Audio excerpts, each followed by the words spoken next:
So I want to talk about the Me Too movement and how it was started by a sister back in 2006. Her name was Tarana Burke. She was actually featured on Time magazine.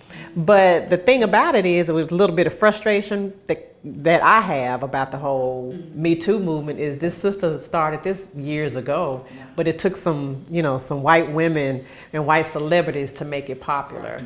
So what y'all think about that? That's just how things are. It is. And the good thing about it is it got exposure, but it still diminished the struggle that black women have. Right. Because it has a white face now. Right, it does. So no matter. And a white voice. Yeah, and a white voice. And right. so here we are again. Black women do this and it doesn't work. Let them do it. We still have our stories as well. So we just need to keep telling the stories. Right. And so that's why I would like to just give credit to Time magazine because they did have her on the cover as the leader, the starter of the Me Too movement. But of course, the story also centered around 100 other women. But at least she got the focus of it. So I'm just curious, has anyone ever experienced, and Me Too, the Me Too movement is basically, Tarana Burke created it because she was trying to help eradicate sexual violence and sexual harassment, whether it's in the workplace, in the school, or wherever you are. These unwanted advances that women were getting from men, she wanted to highlight that and try to stop it.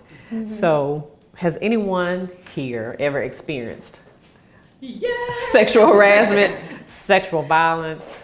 You've experienced just unwanted attention and just feeling like I was a piece of meat. And just whenever I saw this guy when I was I was working at a particular facility, and the whole notion of calling me baby, and if I'm walking down the hall, he's walking behind me, that type of thing. So just really feeling uncomfortable until at some point it was like, my name is not baby, it's Miss Strouder. You don't call anybody else here.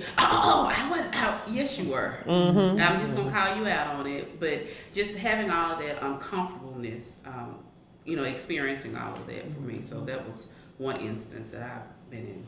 So I experienced it when I first got out of college, and I was working at this huge factory. So it was like 800 people there, employees, and I'm like, right out of school and not knowing how to respond when I'm thinking I'm trying to be professional and we getting work done, but then you come up behind me and you saying all these things, cat calls, or when you gonna wear those again? Things like that, to the point where I stopped wearing certain clothes to work, although it was professional, but apparently it was form-fitting, and so I got the unwanted attention.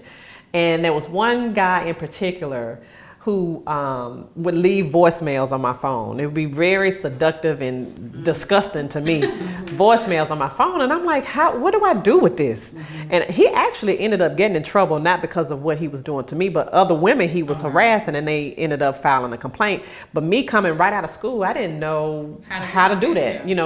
Who do you tell? And will anybody believe you? Right.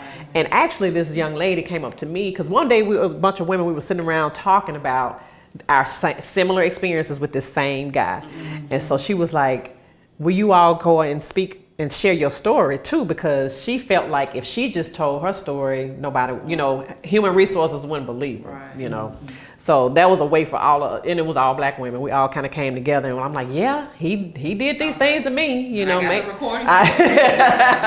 So you think that men are aware that they are inappropriate a lot of times? I mean, your situation is clearly extreme and like clear cut. But as far as like with your situation with him walking down, maybe he thought he was He knew he was being inappropriate because he didn't do that to the principal, nor the secretary, nor any of the other teachers. So I think it was just me. I'm interested in you, and I don't know how to come and talk to you. Yeah. But I believe he knew he was inappropriate. Okay. And I think until we speak up and say don't do that, they continue to do, or see how far. I mean, how far she you didn't go. say anything about that. So let me. Because I think they get the signals mixed up. I think like they think we want to hear that. Right. Not all of them. Yeah, right. But I think there are some men who thinks that we're flattered by that. Yeah, I And think it might, so too. while it I might think so not too. be offensive to you, Right. it may be to me. Mm-hmm. So they not thinking, let me see how she gonna take this, and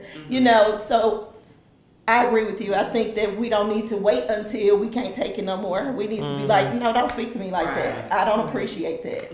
If you want to Yeah. have a conversation with me, we can have a conversation, but don't whistle. Right. You know, I just tell them. Yeah. And one thing I've said in previous instances like that, I would say, you know what? Imagine somebody talking to your daughter like that. Right, right. How would you feel if someone was talking to your daughter just like that? Right. You know,